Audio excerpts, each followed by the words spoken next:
no Pro Bowlers, no All-Pro talent, no Coach of the Year, hold up. QB in his first year starting, and then you're like, we're also everybody's picking us to win the Super Bowl next year. He's going to get top 5 money too. What I'm doing here is saying that we got this far despite all this. We didn't get recognized this year. This year we were not getting recognized, and yet we went that far. Yeah, of course, now we're going to get the recognition. Oh, my God. These young guys went this far now. I just think it's inaccurate to say what you're saying here, this whole part. We're going to talk about it, so let's save it for the pod. Let's get the Yapathon going. All right. Hello, folks, and welcome back to the Inside Sports Podcast. Yes, that was Joey Bernard licking his lips right there. That is, the DE is capitalized. I just can't wait to get into this week's episode. That's right. I am Cole Daly, the editor-in-chief of the Daily Egyptian. This is Joey Bernard to my left, who is our graduate assistant. And then Jay Cruz, who is just some guy. We're going to go ahead and jump right into basketball. Can I say something? We have to stop referring to Jay Cruz as just some guy. No, I like that. No, but I like that. You do like that title? Yes. Oh, well, if you like it, I like flying under the radar. It, but, I mean, with your new position and I don't even know who is. I'm Dre Greenlaw. I fly under the radar. I don't come out of the What were you talking about? I thought this was a 2-man podcast. It was kind of just interesting. He just showed up one day and we said, hey, do you want to just, It wasn't your guys' idea, to be fair. No, it was. And it's been a great addition. Thanks, Jay Cruz. Let's go ahead and jump into the episode, check in with Dogs at the Vet. So, close loss to Northern Iowa for the men's basketball team, which extended our losing streak to 3. But no worries. Last night, actually, we went ahead and beat Valparaiso 75-69. Still not exactly what you'd like to see from this team. Joey, tell me about that a little bit. Yeah, I mean, just like we've been saying last week, all you kind of have to do with this offense is just lock up X. I mean, Xavier Johnson, 1 for 5 shooting in the first half, 2 points. That's it. I mean, they unlocked a real recipe to beat this team offensively. Specifically, we were down by 5 or 6 at least going into halftime. And, I mean, a big reason why we were able to somehow get out of that jam is just opening up the space with some of these other shooters like Trent Brown and Troy D'Amico. I mean, and by the way, Troy D'Amico, I just want to say, like, I think it's wonderful that he can shoot the three-point ball just in general. Mm-hmm. I wouldn't have expected that just out of a big man like him to be able to shoot the three-point ball as well as he can. But yeah, Valparaiso, they had a recipe for a disaster for this Dogs team, and we were able to get out of it by opening up the court to more of our point scorers, I guess, just in general. But we have to figure out better ways to get the ball to these other point scorers early and often in these games to avoid just like a crisis that could have happened last night against Valparaiso. Luckily, it didn't. We got Murray State on Saturday. Hopefully, that's another fairly easy win, and then Missouri State on Wednesday back at home. So, I'm looking at 2 wins there, but you never know with this Dogs team, I guess. That's right. And Jay Cruz, he talks about how the offense is so heavily reliant on Xavier Johnson. I've noted myself that I'm a big A.J. Ferguson fan. Is there any players on the squad right now that you could see emerge as leading scorers? No. This is short answer is no. And I'll refer to something I said earlier in the season where I think we've gotten to a point where we don't need a consistent second scorer, but we need somebody on any given night to step up. And it doesn't really matter who that is. Last night, as you mentioned, it was Troy D'Amico and him getting hot from 3 going 4 for 7. But the next game, it's going to need to be someone else against Murray State. So, again, as long as they're in a little bit of a rotation of who is that guy stepping up. Trent Brown had a really good first half yesterday, too. So, guys just need to get hot at the right time to give him some plays off. And Xavier ended up exploding in the second half, and that's why we won. But, it just has to be someone else every single night, just depending on game flow and depending on the matchup. So we're going to go ahead and move on to women's basketball. But before I do that, the SIU men's basketball team sits at 13-7, 5-4 in the Missouri Valley. So we are tied for 5th That has been the story of Brian Mullen's life, is being fifth in the Missouri Valley. On to women's basketball. I'm just saying. That was brutal. Hey, that's good. We're in the top half. Story of his life. We're always in the mix. But we have literally, I don't think we've ever been higher than fifth or lower than eighth. Oh, my gosh. We are 5 to 8 throughout everything. What did we finish? We finished third last year? Fourth last year? Whatever it was. Yeah, we might have. I think we were fourth. We were above fifth.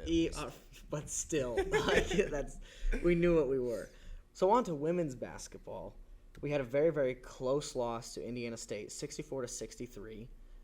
And you kind of wanted to see a little bit more from the girls, just because they're 6-11. Not that we're a whole lot greater, right? We're only 7-10, but it's just one of those games you want to get so that we have some momentum. But then we went ahead and clobbered Evansville later in the week, almost scoring 100 points, getting to 99, and them only having 60. Jay Cruz, I'm going to start with you.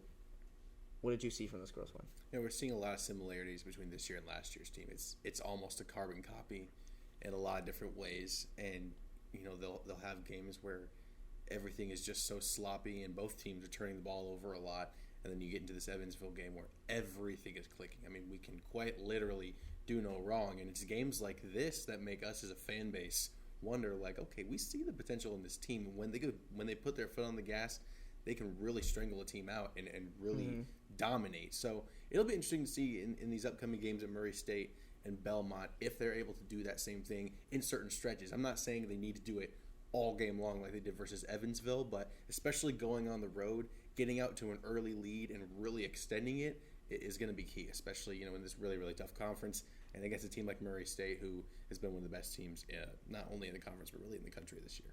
Absolutely. And so, Joey, I'm going to ask you, Jay Cruz just said it, right? This is the exact same team as we saw as last year. Should we expect anything different next year, or do you have some of the same fear that a lot of the SIU fans have, that maybe this is just who they are and this is what should be the expectation going forward? Well, let's remember that there's still plenty of time in this season to figure out who our stars, the rest of the year, as well as next season, are going to be. Sequoia Almond, I think she's a threat that we just have barely unlocked yet. She's dual threat on defense and offense, very versatile in her skills, at least, at the boards, at the three-point line. I think specifically her shooting percentage probably needs to go up before we can talk about her a lot more, I guess, as a huge threat in this team. But I think it's just only the beginning for her. Lanaya Randall, 7 double-doubles on the season. Have to shout her out. She had 2 of them this week. She's on pace to be the 3rd highest scorer in Saluki women's basketball history. I think that's something to note. That's going to be special about this season, and I think that's only the beginning for her in her Saluki career here too. I also just want to point out Paige Clubb. She had a career high of 18 points against Evansville. She's getting more playing time recently. We love to see that with somebody who wasn't really getting a lot of playing time early on in the year. But I love the use of all of our different point scorers in the Evansville game. You just want to see that a lot more early on in games so that we're not in a hole like we were in the Indiana State game. I have written down here in bold letters, this week was kind of the perfect embodiment of what a KBW team is. When you have girls in such a fast-paced offense, you rely so much on shots going in. And when they're just not going in sometimes, you're going to find yourself in such a hole. You got to figure out ways to get the ball back on defense. You got to figure out ways to rebound. In that Indiana State game, we went from shooting 30% from the field and 15%, from three-point line in the first half to 53% from the field and 45% from the three-point line. That's just such a drastic change. Mm-hmm. We can't put ourselves in a hole that we can't get out of, I guess, early on in the season. Early on in the game, I should say, is what I'm trying to say. And there's just no breathing room with this style of play. And we've known that. It's just something that you kind of have to just understand when talking about this team. So, hopefully we can use some of that going forward in this season. Absolutely. And so they're, once again, are sitting at 7-10 currently and 2-5 in the Missouri Valley. that's it for us at Dogs of the Vet. And now me and Jay Cruz are going to talk a little bit of basketball since college football's all wrapped up. Alrighty, folks. We're back. It's Jay Cruz and C Daily. Compact disc CD. Oh, yes, as they say. That's what they called me back in the day. They used to call By the me way, I didn't point this out in the original segment. Look at that shirt you're wearing.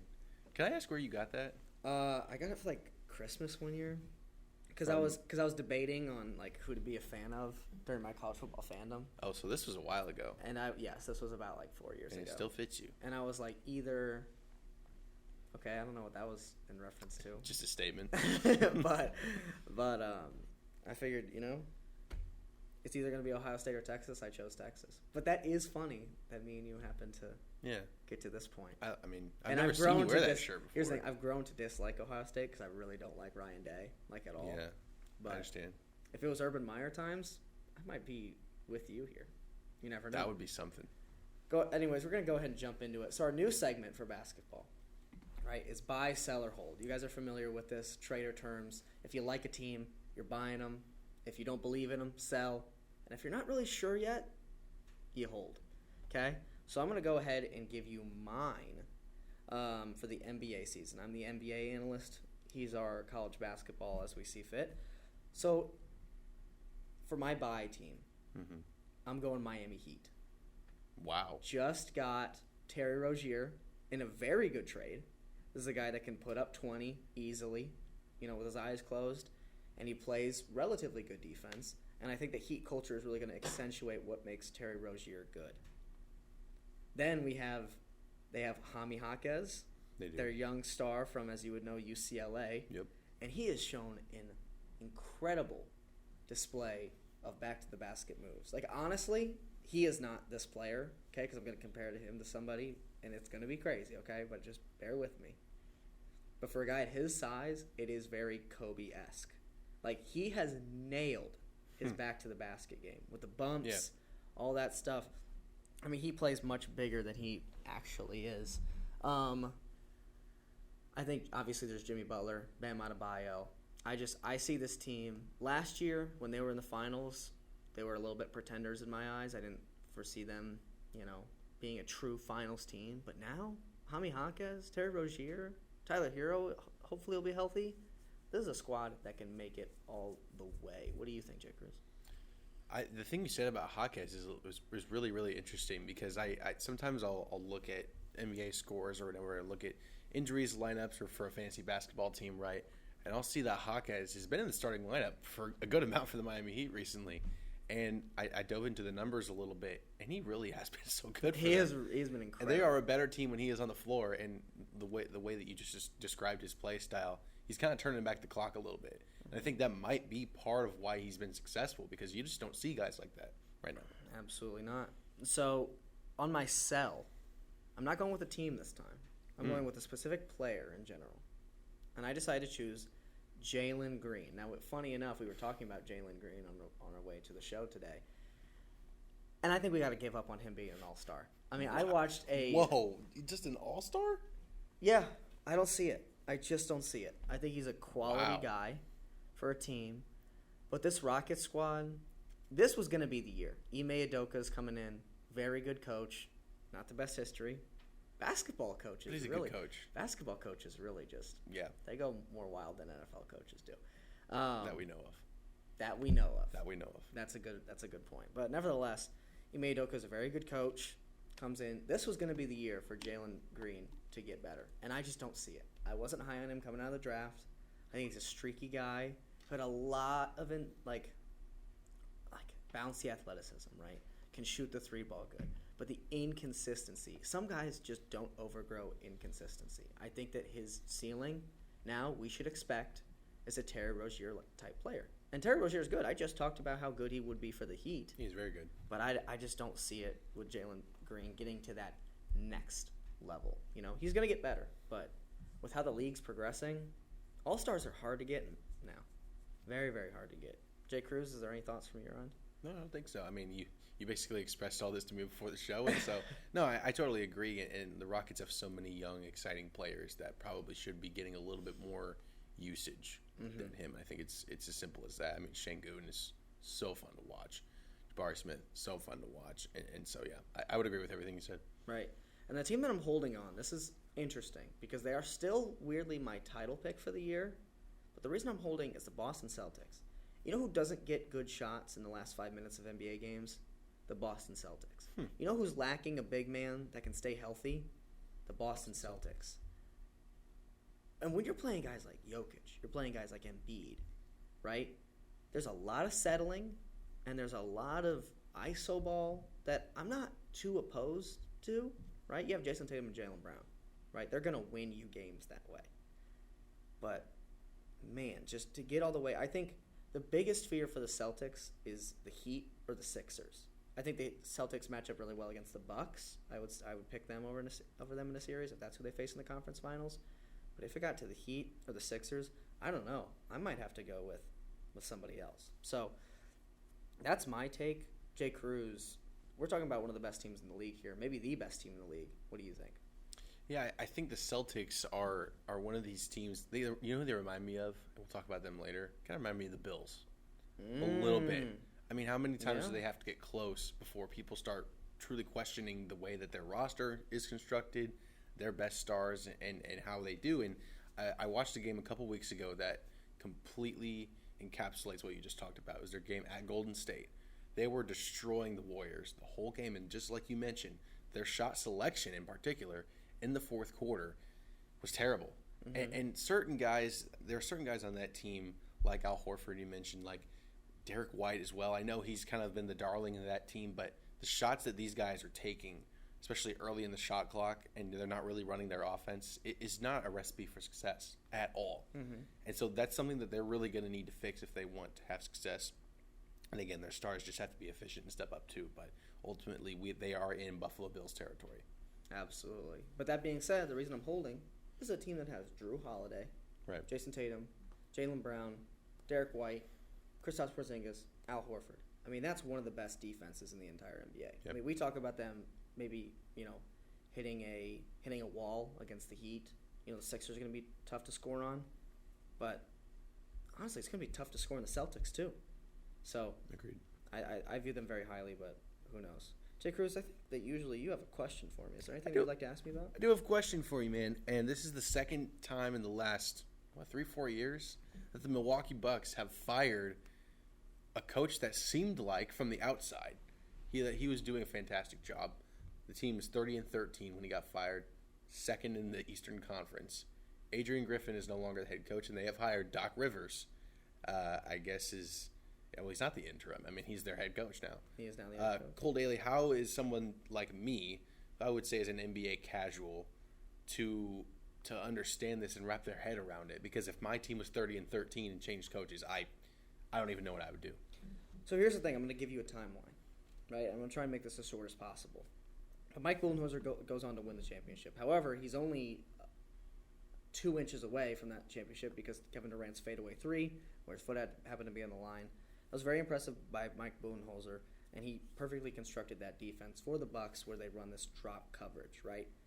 So Brook Lopez can stay in the paint, because you get Brook Lopez out of the 3-point line, he can't do it. That was the problem with Adrian Griffin. Adrian Griffin decided not to do this drop coverage anymore. But Brook Lopez can't chase guys out there. No. Giannis, even it's kind of hard for him to chase guys out there. He's long and lanky, but it gets up. Chris Middleton's been battling with injuries, and Dame Lillard has just given up on playing defense entirely as of up to 5 years ago. Yeah. So the defense is just not working. Do I know that Doc Rivers fixes the defense? No. But it has to be better than what it was. And I think that mainly the Bucks players in the NBA, right, there's much more of a players and coaches are far more even than it is in the NFL versus, their quarterbacks. Mm-hmm. I think that the NBA, it's kind of a companionship as opposed to a mentor, Yeah. like giving advice to these people. It's much more of they need to work together. And I just think it came down to Giannis didn't really like him. I think Giannis didn't really like him. I think he didn't like how things were going. I think that Brook Lopez was in his ear and said, hey, why is our defense being worse? All these things. And so I know I threw a lot at you, but I think what it essentially comes down to is The players just didn't like him, and that matters a lot in the NBA because you have Giannis. You have Giannis Antetokounmpo, who is up for extension this summer, and you don't want him walking. So you kind of have to make him happy and want to re-sign. So I think it was needed, and I think Doc Rivers will do a good job. Doc Rivers is really good at managing stars. Doc Rivers will get them to where they need to be. Now, will the Bucks blow a 3-1 lead in the second round? Most likely. Most likely, yes. But, you know, I think Doc is a good coach. Doc's I almost want to find an NFL comparison for him. I guess right now. Yeah, there definitely is one. I'd have to think about it. It's like you know what I say? Is. I'd say it's like Kyle Shanahan. Like he made it to the Super Bowl once. Doc Rivers won that championship a while ago. Right. But sometimes you talk about him like he's this really, really great coach, and then you think about, wait, how many Super Bowls have Kyle Shanahan? You know, he really hasn't made it to all that many. You know, you kind of know what I'm saying. Pete Carroll might not be a bad comparison.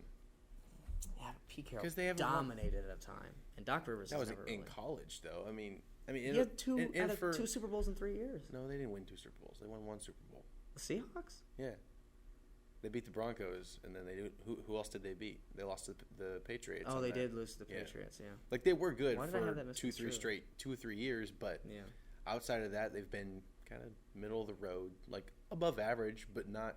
I mean, exactly like Doc Rivers. Honestly, I'm kind of proud of myself for that comparison because I think both of their careers kind of line up that way. I relatively disagree, but that doesn't matter. Just know that he is a coach that can get you to good, but usually won't get you to great, and that's the kind of the thing. With baseball comparison for JB, Dusty Baker. Yeah. And isn't he the Astros guy? He is, but he wasn't. Astros won like. I know, but the thing with him for a long time, Andy Reid was like this for a long time. Yeah. Where they were never bad. They were never bad. Right. But they were just never championship good. Mike D'Antoni is another old comparison. Those Rockets teams were electric, but they could never win the championship. Okay, we found about 80 different coaches to compare them to, and I think that works. Jay Cruz, this is when I'm gonna swing the rock. That's right. We're back to this. For college basketball, what do you have to tell me? Well, I have a few games this weekend that I just want to put on everyone's radar. Also, kind of a buy, sell, and hold thing as well. A team that I'm buying, and I'm sorry, Cole Daly. Yeah. But I'm buying this team. It's the North Carolina Tar Heels. And the North Carolina Tar Heels, and to me, what I see when I watch this team is they are finally not prioritizing their offense around Armando Bacot, and he is finally taking a little bit of a back seat to RJ Davis, who I think is probably a top 5-10 player in this country so far this season. I mean, this dude is playing lights out. Love this North Carolina team. They're currently ranked number 3, but this weekend they are heading on the road to Florida State. Florida State team, they've won 8 out of 10. They're very, very, very tough, so watch out for that game this weekend. A team that I am selling. And this is a team that I've been selling from the very beginning, and I hate the fact that I think they're still ranked. I don't know how they're still ranked. It is a team in the Mountain West, and it is Colorado State.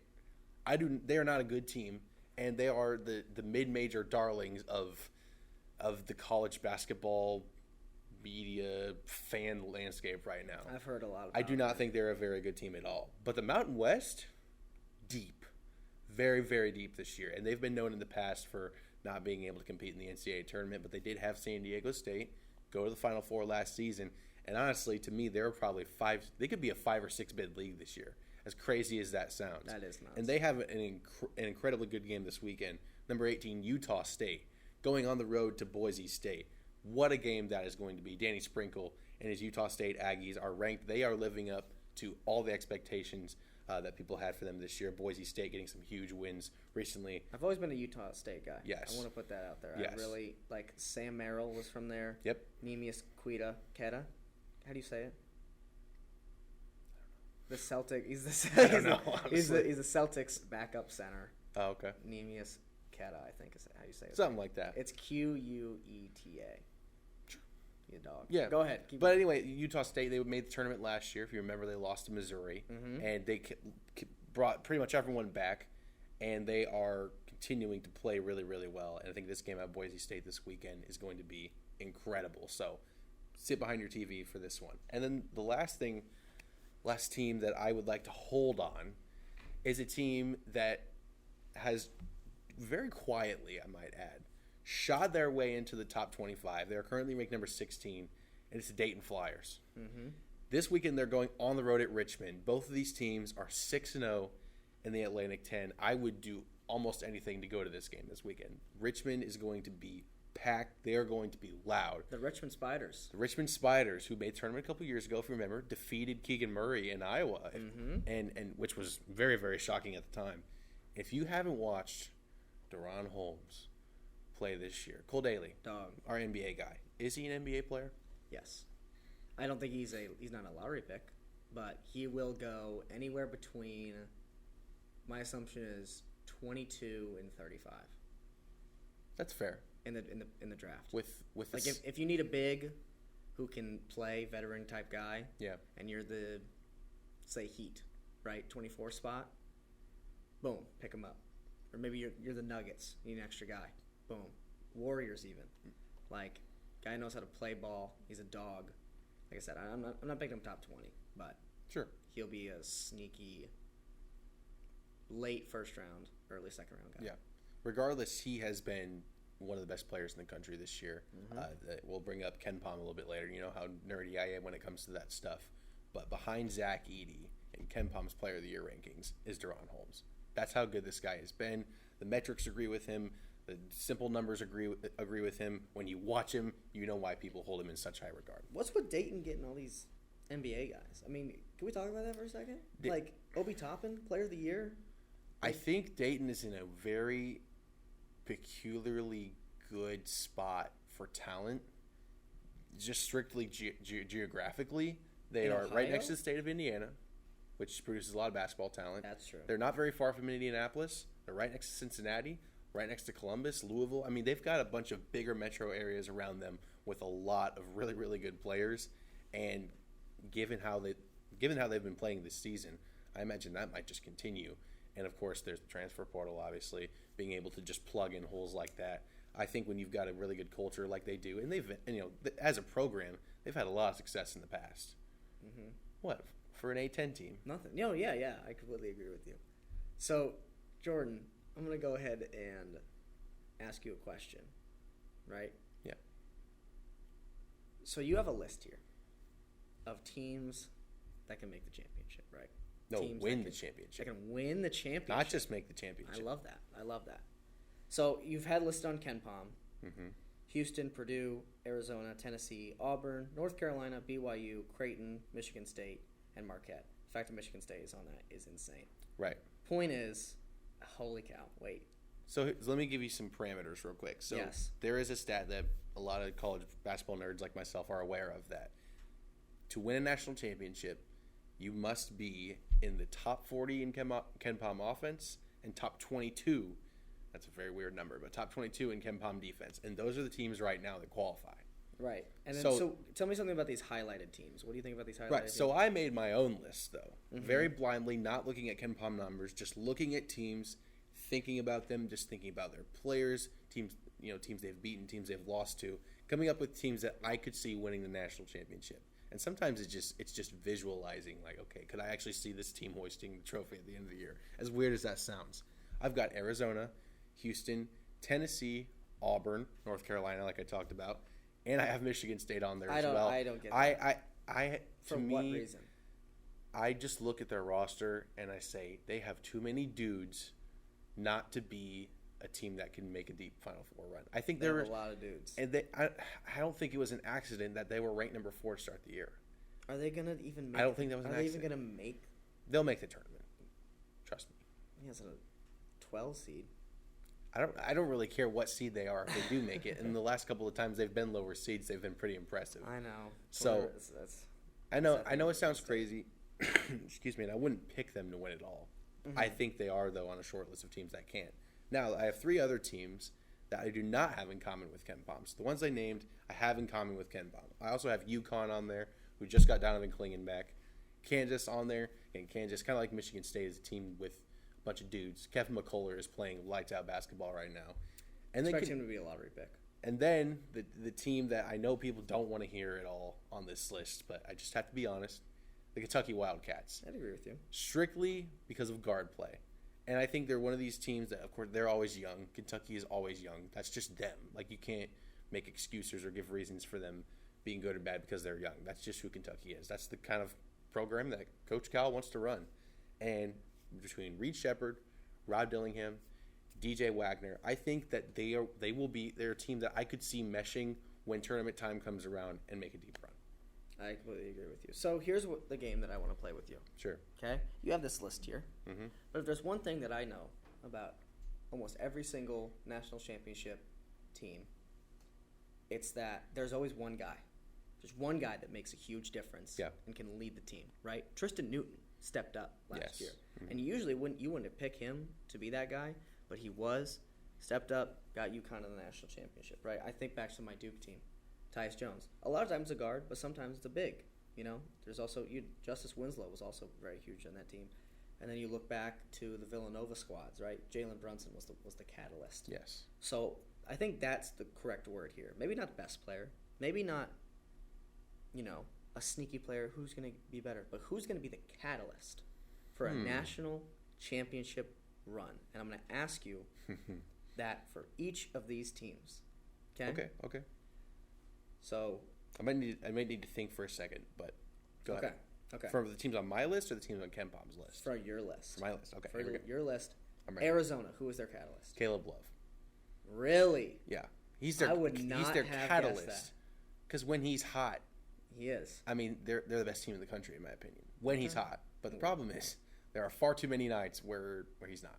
Exactly. So that he is their catalyst, in my opinion. I really love Ballo. I say love their offensive system. They're so fun to watch when they're playing well, but they have had a couple of yeesh performances lately.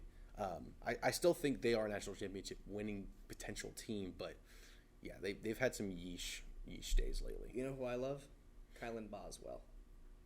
Big Kylan Boswell guy. Big Kylan Boswell. Okay, Houston.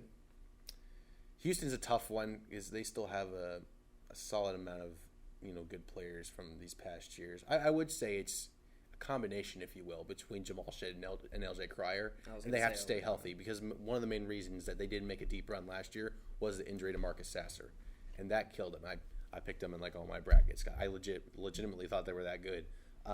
He got a little bit healthier toward tournament time, but you could always tell he wasn't fully with it. They are the number one defensive team in the country. Houston is. Shocker. And they're in the Big 12 this year, and they're showing right so far at least that they can hang with the big squads, and I think this will prepare them even more for a deep NCAA tournament run now that they're playing good teams on a nightly basis. Yeah, I think that prepares them a whole lot better. Tell me who Tennessee's catalyst is. I mean, there's no other name. You already know who it is. It's Dalton Connect. Yeah. Of course, it's Dalton Connect. I don't know what Northern Colorado, like.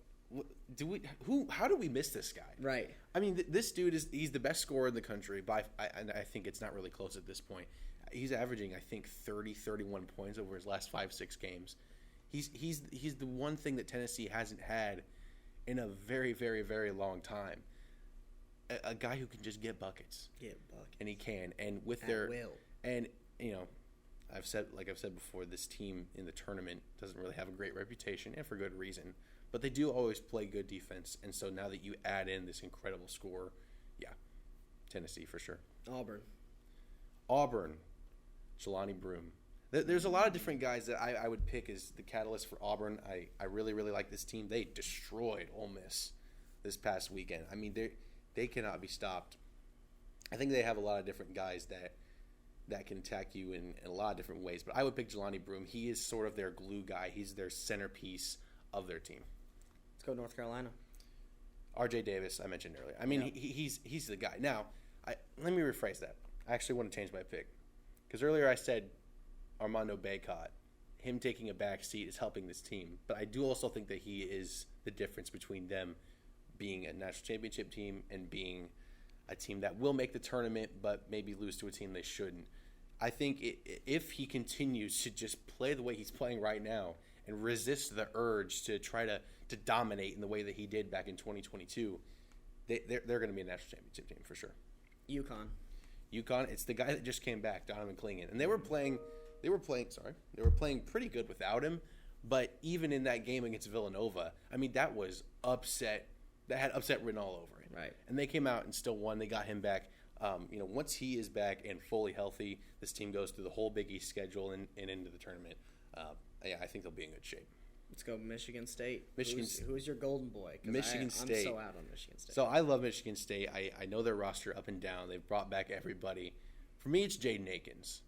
Good pick. Jaden Akins is a guy that can do so many different things on the court, but because Michigan State is so old, they have so many guys that just, you could say, deserve to get touches on the floor. I think of a guy like Tyson Walker, who I'm really not all that huge of a fan of. A guy like Malik Hall, who I think has been a little bit disappointing. I think Jaden Akins is the younger-ish guy that can come through and really be a difference maker. Kansas. I think it is Kevin McCullough. I think he has Even over elevated. Hunter Dickinson. I would say over Hunter Dickinson. Look, I would say Hunter's their best player. Right. But Kevin McCullough, he's at least like a fifth or sixth year guy. I mean, he's been around the block for a long time. Forever. So yeah, I would say Kevin McCullough. He can legitimately do it all. And then you talked about those effective guards. But who's your favorite on that Kentucky squad? I think Rob Dillingham, the fact that he has been coming off the bench for a good amount of the season, just shows how deep they are at the guard spot. I think Reed Shepherd is the most entertaining. I'd say Reed Shepherd. Reed Shepherd, I think, is definitely the most entertaining guy who can go off for 30 on any night if he wants to. But I think the difference is going to be the depth of that guard position. I think Rob Dillingham is the best example of that. Alrighty. And so that does it for us in your little basketball catch-up.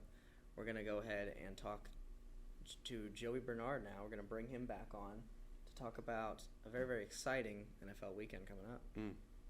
What an exciting round of divisional playoff football we just had. Oh my goodness. What a crazy weekend we had. My Green Bay Packers unfortunately lost to the San Francisco 49ers. The Baltimore Ravens moved on, beat C.J. Stroud and the Texans. The Kansas City Chiefs won a really exciting... It was a long shot. It was. A really exciting game against the Bills that I don't know if anybody would have guessed that was going to go down, how that ended up going down. And then your Detroit Lions, congrats. NFC Championship, very, very nice. We beat the Buccaneers. I'm not Oh, super you're in stoked. the NFC Championship. I would be very happy to be in the NFC Championship. I mean, I am. I'd be begging. For sure, but, you know. Here comes the real test. Here comes the real test against San Francisco. Sure, As usual, we start with state of the teams, unless last week, like I forgot. I'm going to move on to Cole because we start with winners here. That's right. So, we beat the Buccaneers. It's been fun. I don't know. I mean, is there a universe in which we make a Super Bowl? Yeah. I'd give it like a 25% chance, probably. Wow. Like, because here's the thing. Brock Purdy didn't, impress me last weekend. He looked awful. He looked absolutely terrible. If he plays that bad, we might have a chance. But the only problem is they're going to get at least 175 rushing yards with Christian McCaffrey. So it's going to be hard to handle. Is Debo playing? Have we figured that out? Looking that up literally I was right looking now. last night. I mean, nobody really knows because I don't think he practiced yesterday. But He did practice yesterday. He did practice yesterday. Get Was it some work in at practice. It was I'm sure it was limited capacity or something like that. So even still, I guess he won't be a main factor in their offense. And maybe Ben Johnson draws up the game of his life. But it's been a fun run, and I'm expecting an end. But if we make the Super Bowl, I'm really excited. Well, on the sheet here, you have Super Bowl bound. Yeah, just because I wanted to clown him because he's got a lot of stuff. Okay. He's got a lot of stuff on the sheet that. So I that think wasn't we can... your actual Lions thoughts. That was more. No, Okay. I mean I'll let him know. Never mind. I'll save it. Okay. I can't wait to get into this discussion. So we'll move on to me. My team did lose this week against the 49ers in a very close fashion. I don't know if anybody would have guessed that the Packers would have started off that hot. That was a really good game. It was a really, really enticing game to watch. If you would have told me going into the season we were going to be up by 4 against the Niners in the divisional round with 8 minutes to go and the ball on the 30-yard line, I would have thought, oh my gosh, we're going to be NFC Championship bound. But it's just the Niners' year, I think, to at least get to the Super Bowl. As for the Packers,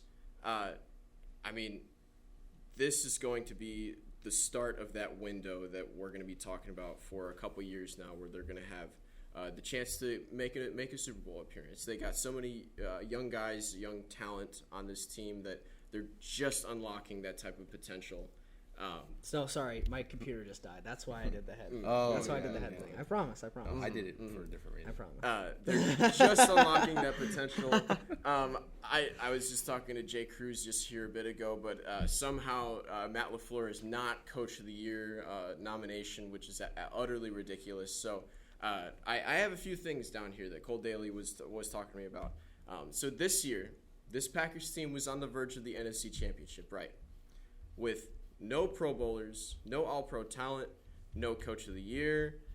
The defensive coordinator basically was awful enough to get fired. So that'll tell you enough about his play calling. For about 15 weeks of the season, 14 weeks of the season, we didn't even have a single 100-yard receiving wide receiver in a single game. The leader in receiving yards didn't even cross 800. And then our leader in rush yards didn't even cross 700. So why are we good? Why are we good? And I think that's all based down to coaching. I think it's a travesty that Matt LaFleur didn't get nominated to be Coach of the Year. I think he'll have this team way better next year when they have a year under their belts. And if they can already get to the divisional round this year, the sky's the limit with this team, I think. Who are the nominees? Can I hear that? You. I didn't even look at the nominees. I'm sure it's, without looking, probably Kevin Stefanski, Browns, D'Amico Ryans, Texans. Those would be two that I would definitely put on there. Dan Campbell's probably on there as well. I'll look for it here, but I just... So here's while he's looking for that, here's my problem with Joey Bernard's whole statement. Oh, my gosh. And you might hear a little bit, who knows if he'll use it as the cold open or not. So he writes, apparently Matt LaFleur is the most underrated coach in the league.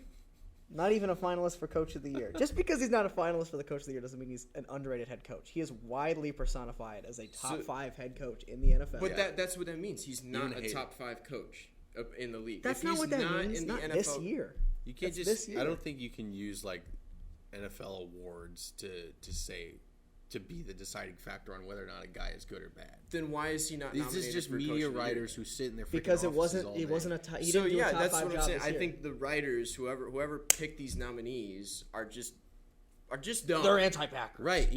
Everybody's out to right, get the Packers. but every single one of the fan most thinks successful freaking franchises in all of sports. Everybody's out to get them. everyone thinks they're dumb. So no, he's not underrated. Just because those 5 people who picked this.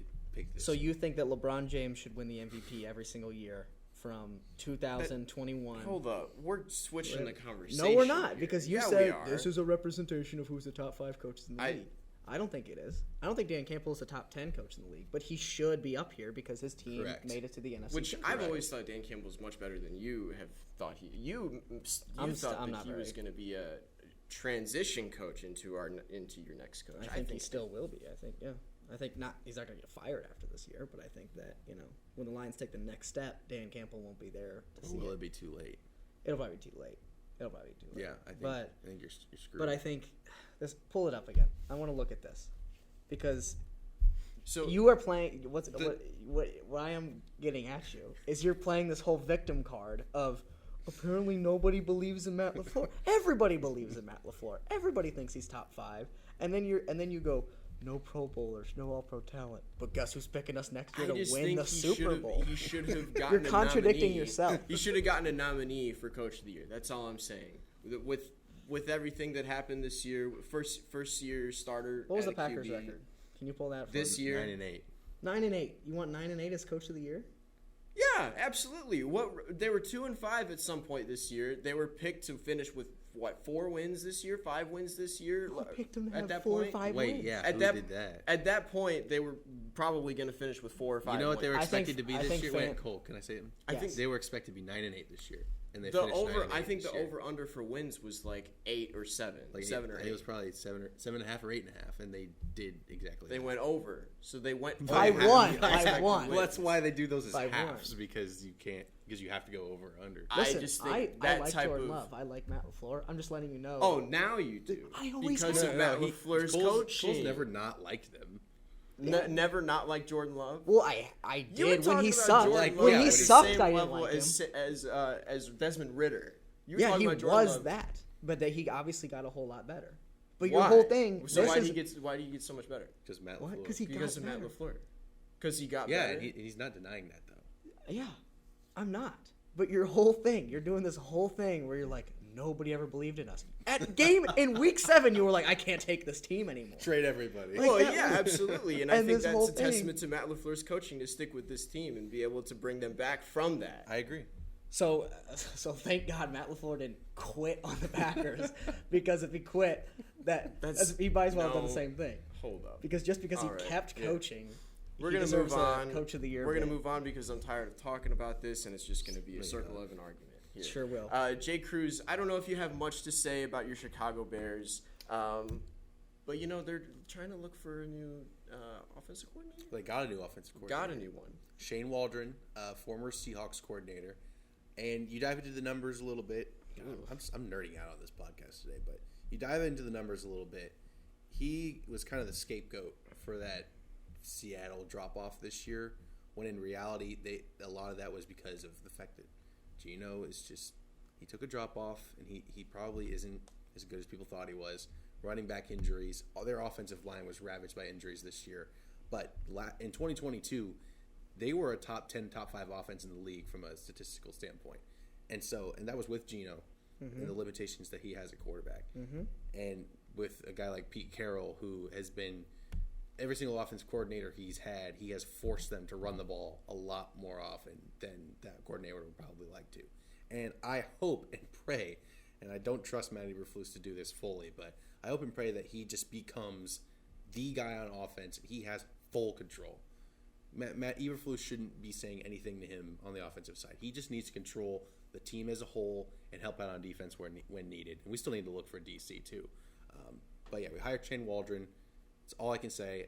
In terms of what this means for what we're going to do with that number 1 pick, I don't know that it really changes anything, honestly. It's a very, like if we hired Kingsbury, I'd be like, yeah, Williams. That's definitely what they're going to do. But now this is kind of like another Bears half measure where I'm like, it's kind of still in the gray area. So Thank you, because that's what I was going to say. Is the Yeah. only thing that I worry about for you is he was the mastermind behind the previous year of them doing so good. Yeah. But you hiring the year after things didn't go so great for Yeah. the Seahawks. I know it's probably not all his fault, sure. but it's going to be something at the end of the season if they're still bad offensively that people are going to point to and say, well, why'd you hire that guy? Like Yeah. for the Bears, who have the number 1 pick, who might still want to turn around and make Justin Fields a really good quarterback, I do worry for you guys that it's just yet another hire where it's like, it's kind of a gamble. It's Yeah. kind of like, well, we hope we strike iron with this if he does like the Geno Smith Yeah. year again, but there's probably a good chance he doesn't. And I'm already not on a good, in a good mood about this offseason already. And we still have Matt Eberflus. So, I mean, we'll see what happens. But, yeah, we do have an offensive coordinator. I think he will be an upgrade over Getsy almost for sure. But will that translate to more success? I don't know. Right. So, we'll have to wait and see. Right. I just want to pose a question here. If you get Kingsbury, I feel like it's almost a given that you're going to get Caleb Williams. Right. Is there a universe in which it's one or the other? Could you get Caleb Williams without getting Kingsbury? Could you get Kingsbury without getting Williams? Yes. Yeah. Which one is more likely? I mean, we don't have Kingsbury. So, Well, no. Like, I guess I'm confused with the question. We hired Shane Waldron. right, but would you demote Eberflus to defensive coordinator in favor of head coach? Is that even a possibility? Kingsbury as head coach, you mean? Yeah. No. Well, I just don't think. I mean, I would, yeah, Well, but no, it's not going I to guess happen. they already did announce that they were. Well, Really? well, actually, I don't Was even. it Actually, Kingsbury? I should have thought about that before I said it. Probably not. No. I guess they already did announce. No, that they're they not were going to. Yeah, Eberflus is going to come retaining back. Eberflus. He's going to be the head coach. I was hoping they were going to do like what the Cubs did and say that they're going to keep their previous guy and then make a like an incredible hire randomly on a Tuesday that changes the complexion of the team. They obviously didn't do that. Guys, we're gonna keep Eberflus. We brought in One thing that Nick Saban. Speaking of guys that I would have wanted a guy like Ben Johnson, the OC for the Lions, but it's already looking like he knows where he's going to be next year already, which kind of concerns me for them, honestly. Where was I didn't even. Hear I mean, that. he Where was apparently. Well, let's get into the games, and then during his state of the team, where's he gonna go? I wanna I'll know crush where- his dreams during the state of the team. I wonder where he's gonna go. Apparently, he has a done deal with the Washington Commanders Oh, not the Commanders. to be their head coach. I don't know. Again, that's just a rumor, but I've seen it enough this week to think that maybe it has some legs. He was be perfect for the Falcons. Oh, okay. Perfect. I for thought the you were just Falcons. mad that he was gone. Period. But you're like, no, it's the wrong team. No, you need he to go to needs this to go to the team. Falcons. So are you a Falcons fan? No, I mean He has a we've soft talked spot in about his it a heart little for bit. him. I do have that was my childhood team before I entered the free agent market for about another 12, 13 years after that. But he needs to go to the Falcons. Kyle Pitts, Sam Laporta, Jameer Gibbs, Bijan Robinson, Yeah. Drake London. Probably not. I'm not Jameson saying Williams. that. I just Yeah. it's the perfect team. Let's. And then if they get a quarterback somehow, Yeah. all right. Moving on to the games Let's do here. We're going to start with Chiefs and Ravens. I'll go to Cole Daly here. The Ravens are favored by 3.5. This is Patrick Mahomes' first title game on the road. Actually, no, that's not true because he played in Foxborough his first time. But this is No, that was Kansas City. I don't think so. Yeah, it was. really okay. Oh no, that's true because last week was his first away game ever. Which So, is wild. in the playoffs. I mean, No so Yeah. Really? this would be his second away game ever. Can Mahomes get up to the test? Cole Taylor. Excuse me. I think I'm gonna go Chiefs here, and I Oh my I hate goodness. myself for picking the Chiefs, but it's just the Mahomes thing, and no, Do you like seeing that logo in your take slot? that off, take that off. I'm so far behind I can't disgusting. even. I'm not even catching up, so I'm just gonna go who I'm rooting for, and I'm rooting for the Ravens heavily in this one. I don't think they win. I think the Chiefs do because Then just pick the Chiefs thing. I don't give a rat's butt, Buster. I'm picking the Ravens in this one. Okay, all right. And because Lamar Jackson's really good, and the Ravens definitely always get over the hump. So if you were to And stay they with the Chiefs, always get over the hump, guys. They don't fall short. That's not who the Ravens are. if you were to stay with the Chiefs, though, what would your reasoning be? If I were, which I'm not, it would be because they definitely want Taylor Swift in the Super Bowl and Patrick Mahomes and Travis Kelce. The ad opportunities would be insane, and once again, it would be very advantageous for the NFL to have the Chiefs in the Super Bowl, and they have the greatest quarterback who's probably ever lived. But I'm not picking them. I'm going with the Ravens, guys. All right, Jay then. Cruz, I want to hear who you're going for. I see who you're going for. I don't know if I actually said this on the pod last week, but last week I just decided that the Ravens are going to be the Super Bowl champions this year. It's a done deal in my mind. So yeah. Were they your? Who was your? I was just about to Oh ask. yeah. the Rangers? Well, the team's not here yet. My Rangers were the Dolphins. Yeah. Prior to Bradley Chubb getting hurt, prior to Jalen Wall, like before everyone died essentially. True. On that Bradley team, Chubb was because there. Tua wouldn't throw they so many were, picks. I mean, looking unstoppable. And then all of a sudden, everyone. Yeah, Bradley got Chubb hurt, did make and- Tua a whole lot better. Tua Yeah. realized that he was Tua Tagovailoa. Yeah, and Tua turned the ball and they just and then Turned the they ball over. right, and then losing all these stupid extra games because of injuries made them have to go on the road in Kansas City, and they stood no chance in that game. So, anyway, Ravens. I'm going Chiefs here. I have some apologies that I need to hand out here. Dang right. Isaiah Pacheco, he's a hard runner. I called him just a running back last week. Put some respect on the dude. And I have to put some respect on Isaiah Pacheco's name. I don't know, is he a top 20 running back in the league? Okay. Yeah. Yeah. Top 20? You scared me. Surefire. Yeah. You scared me. Was I going to see top 5? Well, we 10? clearly know you're very dramatic. I mean, didn't know if you were going to put him in get top outta 5. here. I tried to tell you guys what was going to happen last week. You guys were disrespecting Isaiah Pacheco, and he didn't goes disrespect- out I was. and runs for And Rashee Rice. Don't put that on me. You were disrespecting Isaiah I Pacheco. thought that it was gonna be icy on the ground, and since he runs like this, I thought he was gonna played slip. college football in New Jersey, though. Well, He's I know. used to that. Even still, Midwestern cold's different, buddy. Yeah, it is different. It's not nearly as cold. At least where we are. Like somewhere completely different. We than got the you. wind Yeah. chill. We got the No, wind you chill. guys disrespect Pacheco. I also told you that Travis Kelce was going to have a good game. And while he did not go 10 receptions for 120 yards, like I said, and 2 touchdowns, he did get the 2 touchdowns part. He played really, really well. And still, again, it wasn't vintage Kelce. But on those plays where they needed him, he came up huge, and Mahomes hit him. Absolutely, and I think that's a big reason why I'm picking the Chiefs. I think their offensive weapons are highly underrated. MVS even played a good game last weekend. Yeah. Too. My old guy from the Packers. He didn't drop the ball. Yeah, didn't drop the ball, and I think it's going to be enough to beat this Ravens team. I just think it's meant to be again. I hate it as much as you do, Cole. To want to pick the Chiefs, even though you are picking the Ravens. The Ravens will win. I'm picking Chiefs, and I have to figure out a way to catch up to Jordan here after I blew last week's lead. Chiefs all the way, baby. Lions and Niners next game in the NFC Championship. It's just crazy to say that. Lions. I know, that is crazy. The What? Detroit Lions have somehow made it to the NFC Championship game. I want to start with Jordan here because the Lions are a little close to Cole Daly's heart, and we'll get to him in a second here, but I'm going to start with Jordan. If Deebo Samuel is fully healthy and plays, it's Niners all day. It's Niners for the rest of my life. If Deebo Samuel doesn't play this game, the Detroit Lions are going to the Super Bowl. And I saw him taking off. Because I saw him taking off. I couldn't hide my I really smirk. don't know.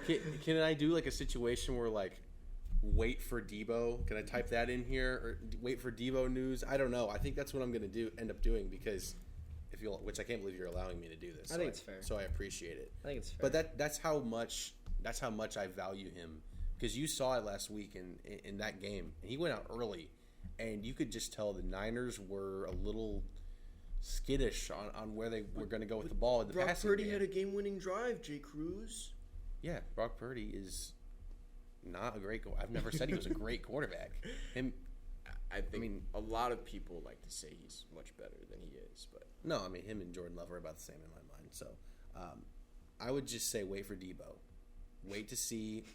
What? No, I think you're right. You've been laughing at me so much today. I just laughing because I thought it was gonna tick Joey off, and he was gonna go whoop whoop. No, they're the same player. We can talk about that another day, but they're the same player. Deebo Samuel is the factor. If you forced me, though, like if you said, Jordan Cruz, you have to pick someone before this podcast ends today, I will go with the San Francisco 49ers. But one thing that I think the Lions have a huge advantage in, their run defense is actually really, really good.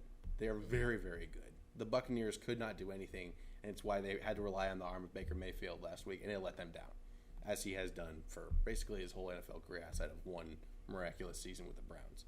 But I believe in this Lions team's ability to stop the run. I think that Jared Goff-St. Brown connection is unstoppable. And I don't think that the Niners are a team that their defense isn't as scary as I once thought they were. And the Packers, I think, had some pretty good drives on them last week. So I'm going to wait for Debo. That's my official prediction. If he plays and is fully healthy, give me the Niners. If he doesn't, give me the Lions. Cole Daly. Or should I wait? You've been waiting for this. Should I give mine first? The Lions are going to the Super Bowl. Yes. No, they're not. The Lions are going to the Super Bowl, folks. No. The Lions are going all the way. You were so pessimistic about it. They're going all the way, dude. There's nothing that can stop them. It's like a unstoppable force. Ben Johnson, greatest offensive coordinator of all time. Dan Campbell, he's gonna have these boys hyped. Their defense has been playing better. That is undeniable. Like to stop that Rams team that was rolling up to that point. Granted, Bukanako had like 183 yards, but that doesn't matter because the city Detroit, the heart of Detroit, is gonna go out there to San Fran, and they're gonna be shocked at how many people are there.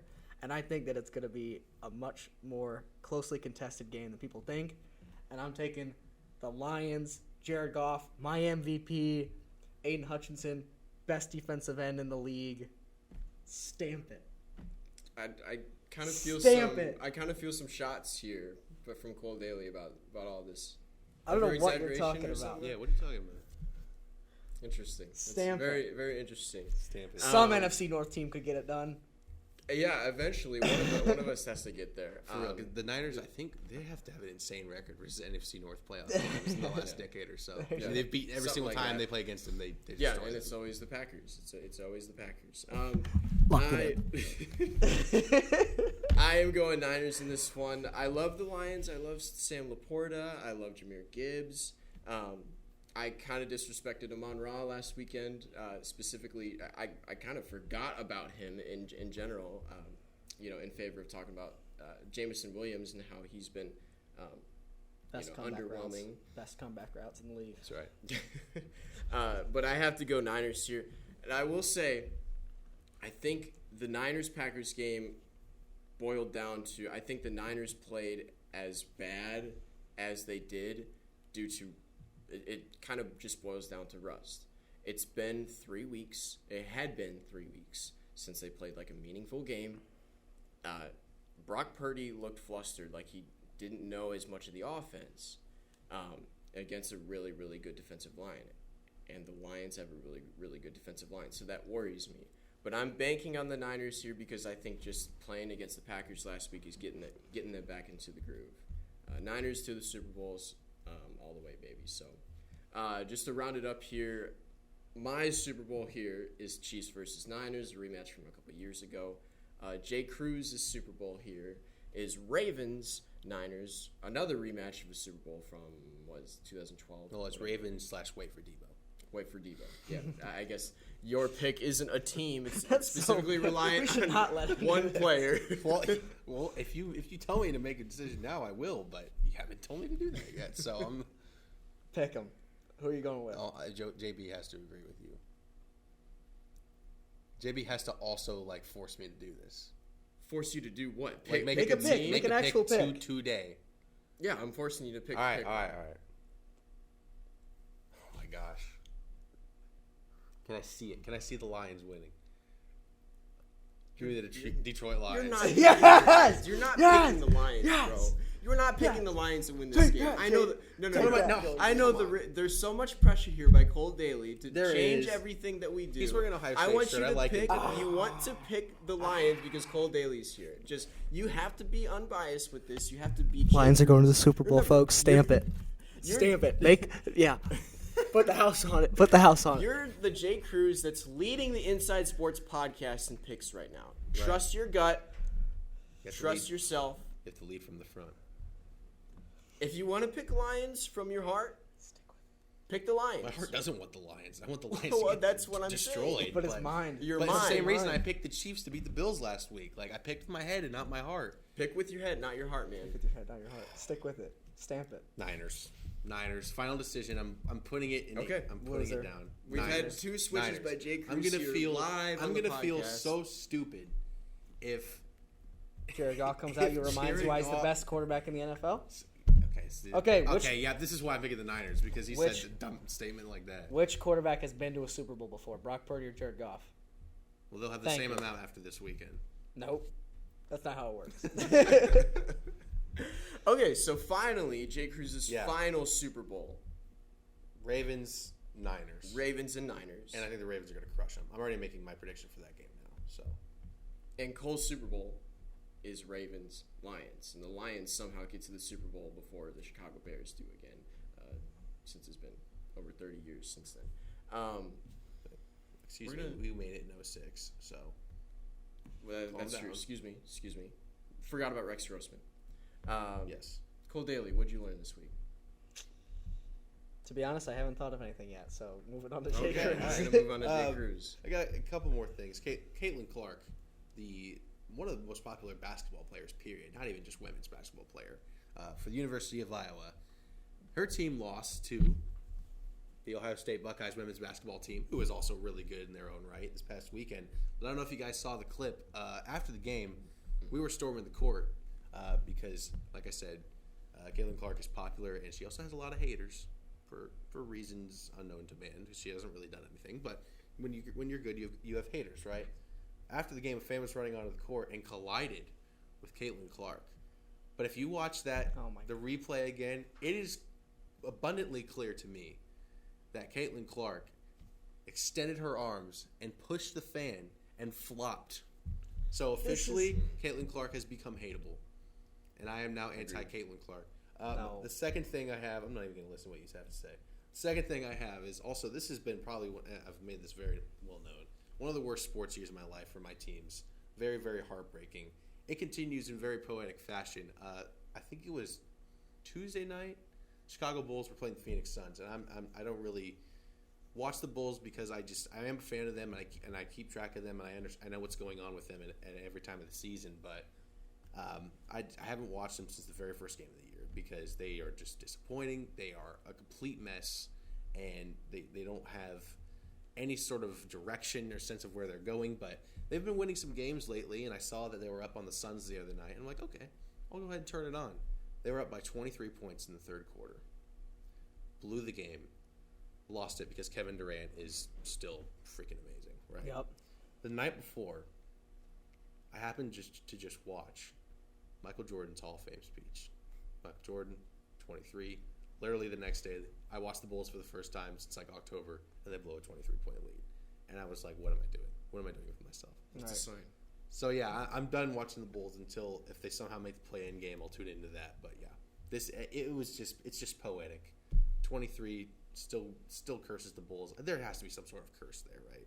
And of course they booed Jerry Krause a couple weeks ago too. Yeah, that didn't help with his widow there. I mean, come on, that was pretty bad. bad. I mean, the Bulls are just low. cursed. That's why I don't talk about them. That's why I don't really claim them right now. Yeah, it was just, I don't know. It was just made me shake my head. Disheartening. Should I go or have you? Yeah, no, you go. You go, JB. I'll go. So I think every fan of any team has been through it where they want their team to tank at some point, right? Because they don't believe in their team. They don't believe that they'll be good this upcoming season, get the better draft pick, right? And that thought kind of went through my head before the season. Of course, should we just tank this year? Of course, just because we got Jordan Love and such the young team. Talking about the Packers, and to just be back in the playoffs here, to be back in that mix was just such a good feeling again.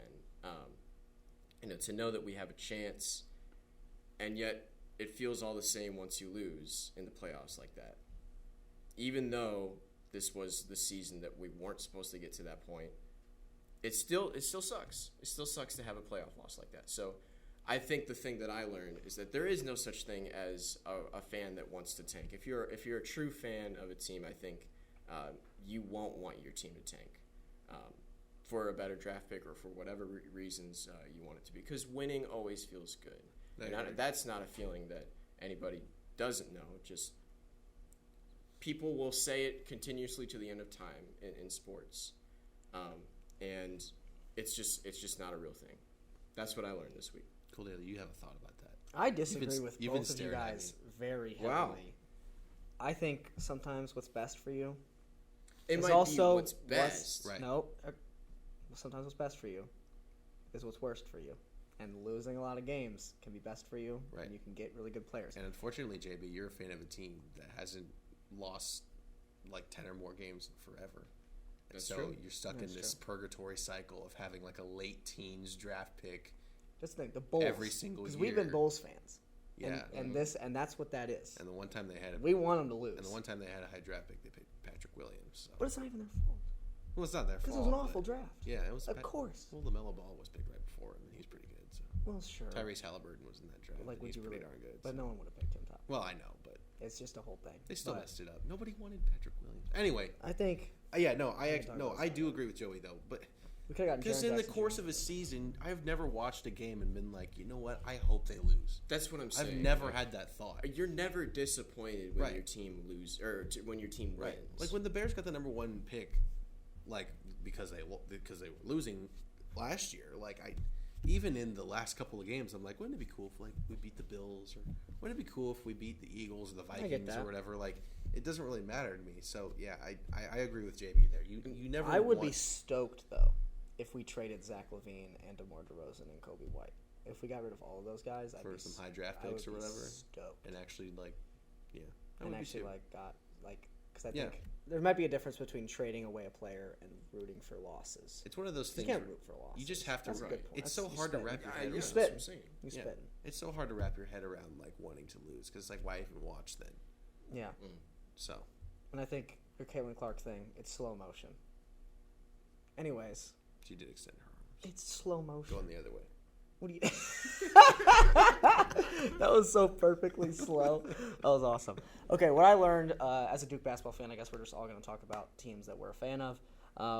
Duke basketball fan, Tyrese Proctor and Jeremy Roach just cannot coexist on the same basketball court Oh my gosh. and play like the same amount of minutes. Wait, what happened? Because Jeremy Roach goes out with an injury, Tyrese Proctor plays against Louisville, and looks like the Tyrese Proctor that should be like a top 10 draft pick. But with Jeremy Roach healthy at the beginning of the season, Tyrese Proctor looked like... And I think that one of them needs to go this year, whether it be to the draft or whatever. And it's not that they can't coexist together, but with the existence of Jared McCain and Caleb Foster in there too, we just have too many guards. I know that's like a crazy problem that no one's ever had before, but like we do. Like these are all ball dominant guys aside from Jared McCain, and I think that if obviously we're going to continue to play both of them, but what needs to happen is we need to really offset Jeremy Roach and Tyrese Proctor's minutes in regards to with the newly included freshmen. That's all that we learned. It's been a hectic podcast today. We had a lot of screaming matches. The Lions are going to the Super Bowl, folks. This has been the Inside Sports Podcast. This is episode 16. Yes, the DE is capitalized, which stands for the Daily Egyptian, as I am Cole Daly, the editor-in-chief of such. Joey Bernard is the graduate assistant, and Jay Cruz is, as always, just some guy. We found him off the side of the street. And I think that if you are listening to this on YouTube, please be sure to subscribe and hit the bell notification so that you are notified every single time we drop a new episode. Leave a like while you're there as well. And then on Spotify, if you could go ahead and follow our page so that you know exactly when we post on then as well, and like the episode if you could. This has been Cole, Joey, and Jordan. Be sure to check in next time.